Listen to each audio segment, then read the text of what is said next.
What's going on, ladies and gentlemen? My name is Michael and welcome back to FudgeMuppet. Today, I have an Elder Scrolls discussion for you, specifically about why I think Elder Scrolls 6 in Elsweyr would be total dog shit. Now, before you go hate down in the comments, I'm not saying that Elsweyr is a boring place or that I think that an Elder Scrolls 6 in Elsweyr would be bad if done correctly.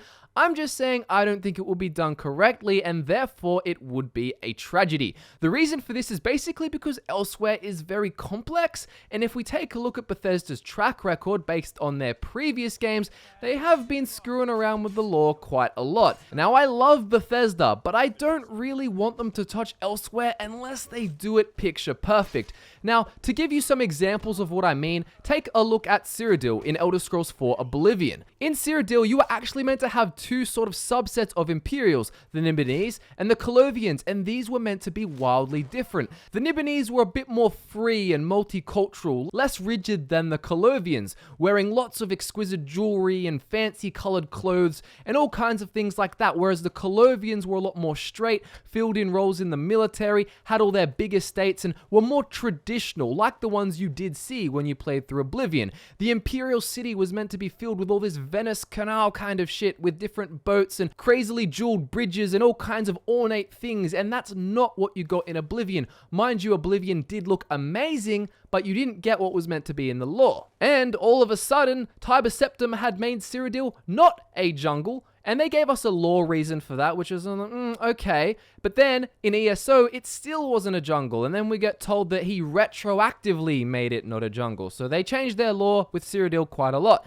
And then, take a look at Skyrim. We go to Skyrim again, amazing game. However, the Nordic pantheon just wasn't right. The Nords ended up being sort of like the Imperials you encountered in Oblivion, worshipping the divines, and even their Jarls and their whole culture. While it was definitely there, it wasn't strong enough. Their Jarls acted very much the same as the Counts would act in Oblivion. The Jarls of Skyrim were meant to be hardy warriors, and then you see Bulgriff, and he's kind of a skinny guy. He's smart, but he's not the warlord tough guy that the Jarls were made out to be. If you want way more detail than what I'm giving you, we've actually done some videos on this and you can check them out in the description below. But anyway, we know that Bethesda hasn't always got their own lore right, but the games have turned out really good. However, when it comes to Elsweyr, things get really complex. And one of the best ways to show this to you is talking about the subspecies of Khajiit. There are different breeds of Khajiit, so to speak, and they're all vastly different. For example, you have Khajiit that are similar in many ways to the Bosmer, and this breed of Khajiit is often mistaken as being one of the Bosmer, and therefore they tattoo their faces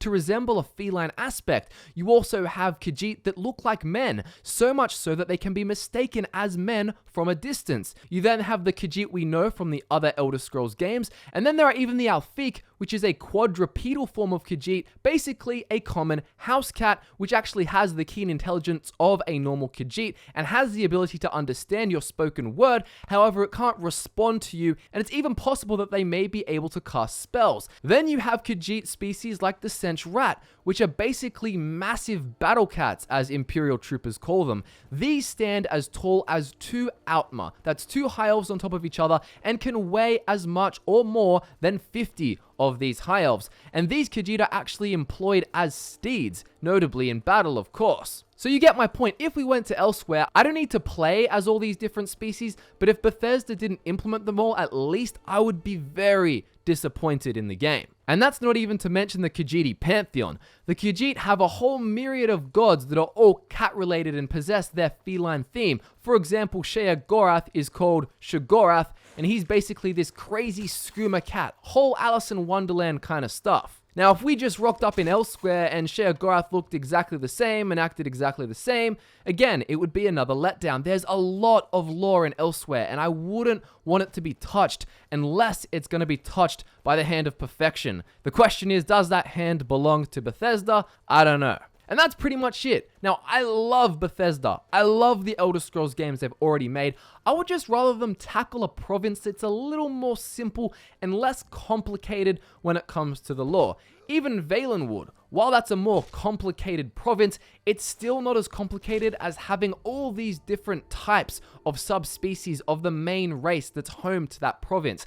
I think Black Marsh is another example of a province that would be quite difficult to make properly without breaking the pre-established law. And that's all, guys. Thank you so much for tuning in. Let me know in the comments below if you liked this video. Follow us on social media if you're interested, and I look forward to nerding out with you again very soon.